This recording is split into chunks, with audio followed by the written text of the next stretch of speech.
រឿងប្រៃខ្មោចនៅចុងភូមិត្រពាំងចាស់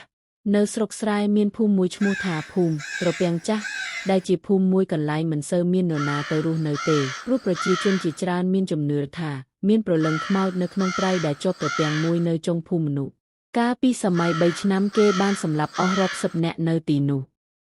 ថ្ងៃមួយមានក្រុមយុវជន5នាក់បានមកដើរលេងកម្សាន្តដើម្បីថតវីដេអូនិងរូបភាពផ្សេងៗយកទៅអាប់ឡូតចូលក្នុងបណ្ដាញសង្គម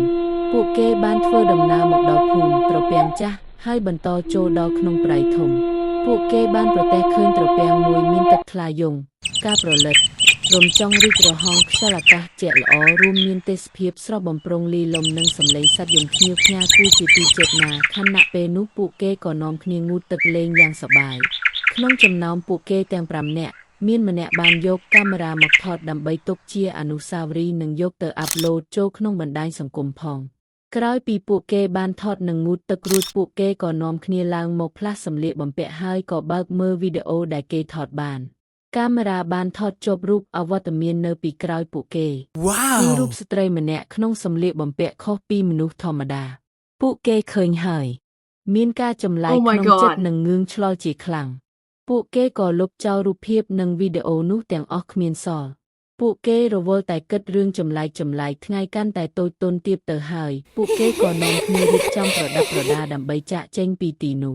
ប៉ុន្តែអ្វីដែលពួកគេនឹកស្មានមិនដល់យល់មិនឃើញនោះគឺពួកគេដើរចុះដើរឡើងមកដល់មាត់ត្រពាំងដែលមេឃក៏កាន់តែងងឹតចំណែកទេសភាពនៅក្បែរក៏ប្រែទៅជាមិនសូវមានសម្រស់ដូចនៅពេលថ្ងៃទេរីឯសំឡេងសត្វធ្លាប់តែឮខ្ញៀវខ្ញាបែរជាឮសំឡេងគួរឲ្យខ្លាចពួកគេក៏សម្រេចចិត្តដេកនៅទីនេះមួយយប់តម្រាំដល់ស្អែកនឹងត្រឡប់ទៅវិញនៅពាក់កណ្ដាលត្រៀតពួកគេបានដេកលង់លក់អស់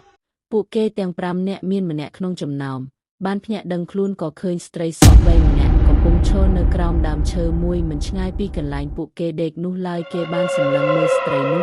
ហើយគិតក្នុងចិត្តថាតើជាខ្មោចឬជាមនុស្សបើមនុស្សហេតុអីបានមកទីនេះទាំងពាក់កណ្ដាលអាត្រៀតដូច្នេះគេក៏ងើបស្រាប់តែស្ត្រីនោះញឹមទៅកាន់រូបគេក៏គិតថាជាអ្នកភូមិទេមើលទៅគេក៏ដើរទៅមានបំណងចង់សួរថាតើអ្នកជាណានៅពេលដែលគេដើរខិតទៅជិតស្រាប់តែស្ត្រីនោះរលីបាត់ទៅជាមួយខ្យល់ត្រជាក់ស្រឹបខណៈពេលនោះគេក៏ដើរ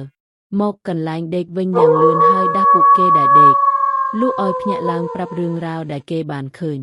ពួកយើងមិនអាចនៅទីនេះបានទៀតទេទីនេះគ្មានសុវត្ថិភាពសម្រាប់ពួកយើងទេពួកគេចាក់ចេញមិនទាន់ផុតស្រួលបួលផងស្រាប់តែមានខ្យល់បក់យ៉ាងខ្លាំងបណ្ដាលឲ្យពួកគេបាត់ខ្លួនពីទីនោះគ្មានសល់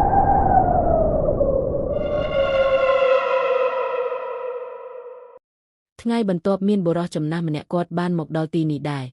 គាត់ឃើញកាមេរ៉ាមួយជ្រុះនៅជិតត្រពាំងគាត់ក៏រើសយកមកមើលហើយស្រាប់តែលេចចេញសំឡេងមួយថាសូមកុំមករំខានទីកន្លែងនេះបើមិនចង់ឲ្យជីវិតឯងរលីក្នុងភពពងឹតគាត់ឮហើយក៏ចាកចេញពីកន្លែងនោះភ្លាមនាំយកទាំងកាមេរ៉ាទៅជាមួយផងដែរមកដល់ផ្ទះគាត់បានរកអ្នកដែលធ្លាប់ប្រើរបស់នេះឲ្យជួយឆែកមើលថានៅក្នុងកាមេរ៉ាមានអ្វីខ្លះក្រោយពីឆែកមើលគាត់បានឃើញវីដេអូដ៏រន្ធត់មួយកើតឡើងលើយុវជនទាំង5នាក់នោះ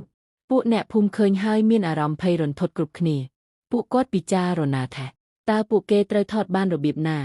បើហេតុការណ៍នេះមើលទៅគួរឲ្យរន្ធត់ទោះបីចង់រក្សាជីវិតក៏មិនបានផងប៉ុន្តែវីដេអូនេះមិនបានចែកចាយលើប្រព័ន្ធអ៊ីនធឺណិតនោះទេមួយខែក្រោយគេឃើញវីដេអូនោះនៅលើបណ្ដាញសង្គមដោយគ្មាននរណាដឹងថាវាត្រូវបានអាប់ឡូតដោយនរណាឡើយព្រោះក្រុមយុវជនទាំង5នាក់មិនបានត្រឡប់មកវិញនោះទេ